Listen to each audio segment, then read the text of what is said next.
Legit ba talaga ang earning app na to o sayang lang sa oras?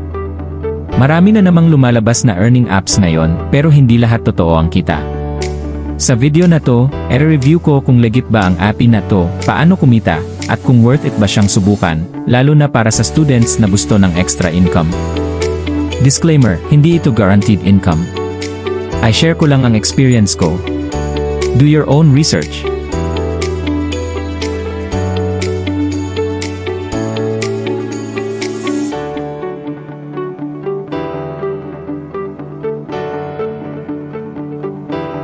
Pag-open nyo nga ng API, itong puzzle nga ang bubungad sa inyo.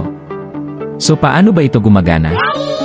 May tatlong ways para makapag-earn dito. Ang una, ay itong may line sa taas, na once na ma-hit mo ay magkakaroon ka ng $0.5, almost half of $1.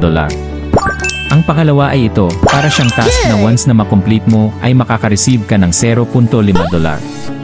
So paano pagsabay mong matapos itong dalawa? Congrats, may $1 ka. So ganun lang kasimple ang app na to. Ang pangatlo nga ay optional na lang, pero malaki pa din naman ang pwede mong makuha kung masipag ka. Punta ka lang dito sa may profile, at hanapin mo ang invite. Dito sa pag-invite makaka-receive ka ng 3,000 gems, na convert sa $0.3, malaki-laki na din yon pag madami kayong na-invite. Ngayon punta naman tayo withdrawals. So ilan ba ang kailangan mong gems para makapag-withdraw? Isa 0,000 gems equivalent to $1. Ang minimum withdrawal dito ay isa $0. Kaya kailangan nyo ng mahigit 100,000 gems para makapag-withdraw. At yun lang para sa video na to, may iba pang ways para makapag-earn dito. Let me know in the comment section if may iba pa kayong alam sa app na to, at update ko kayo once na makapag-withdraw ako sa app na to, para masubukan nyo na rin.